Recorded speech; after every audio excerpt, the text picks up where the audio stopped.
What's up, everybody? My name is V, and welcome back. Today, we're going to be diving into the console debate series.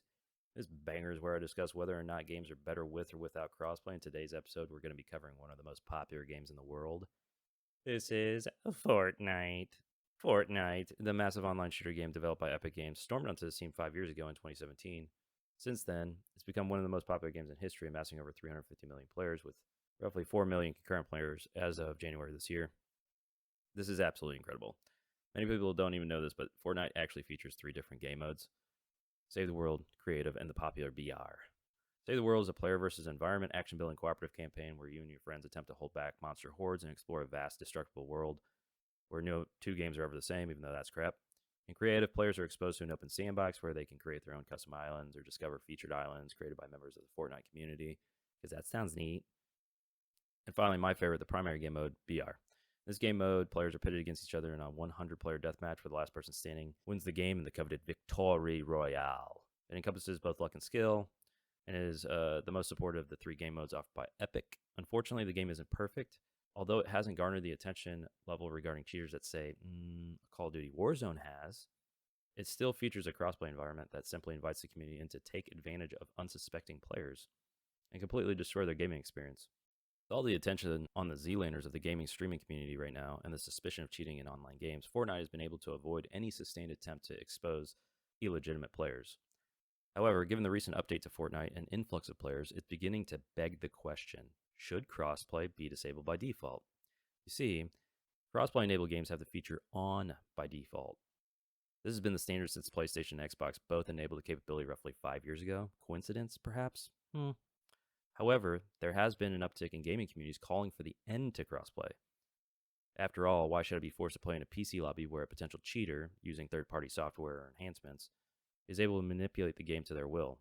I don't see any positives from crossplay for gamers, with the exception that maybe they can play with that one friend they know that has a different gaming platform than them, which, by the way, was their choice to get. But if that means stacking console players against PC players and the quote, content creators, does it really make the game worth playing? No, it doesn't. I don't think so. And for the 1% of us that can see when someone's trying to pull the wool over our eyes, it just pushes us away from the game altogether. Most professional streamers were actually on console too, by the way. With the exception of H1Z1 and PUBG, which are hot garbage. Most Warzone, Fortnite, and Apex streamers were on console before making the switch. And listen, I've heard the arguments about the switch too.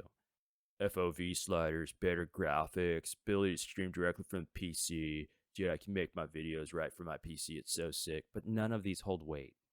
120 FOV? For real, dude? You're staring through a fisheye lens, like someone recording through a GoPro. You think peripherals matter? They don't. Graphics? Stop. The Xbox Series X has an 8-core Zen 2-based AMD processor with AMD's RDNA 2 architecture-powered GPU, providing 52 compute units. For you plebes that I lost back there, this means that the Xbox Series X is equivalent to essentially a Ryzen 7 3700X paired with a Radeon RX 6800 or an NVIDIA RTX 3070, which is more powerful than 90% of the streaming community's PCs right now and probably the one you're limping along with as you watch this video. And listen, I'm not even going to address the last point because it too is baloney. Quote, content creators moved to PC for one reason, and if you don't know by now, then I'm sorry, you're actually part of the problem. Regardless, if you don't believe me, watch the gameplay in this video. I have crossplay disabled through the Xbox settings, so I can't connect to anything outside of the Xbox network. Interestingly, I managed over 3 times the number of kills I do in crossplay lobbies and never once felt like I was ever being hunted by a great white in the ocean as I bled out from my femoral, or that I was getting shot by a shark with freaking laser beams attached to his freaking head. I've averaged over 6.5 kills per death in solo matches in every game with crossplay disabled. 6.5. And that's at the time of this recording. I'm actually over 9 kills per death in solo matches. I'm lucky to manage 9 damage in a crossplay enabled lobby.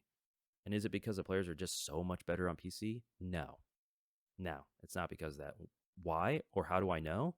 It's because I'm someone who's coming from the PC gaming community where I ran an i9 9900 kilo and a 2080 Ti, 200 FPS on a 1 gig connection. Nobody is that good. You want to know what is that good? Software. Software is that good. Hacks are that good.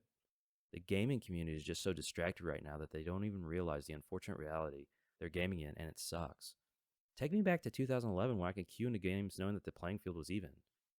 This will eventually cause the slow demise of what we all enjoy until folks wake up and smell the coffee. Are you woke? Are you waking up? I need you to wake up.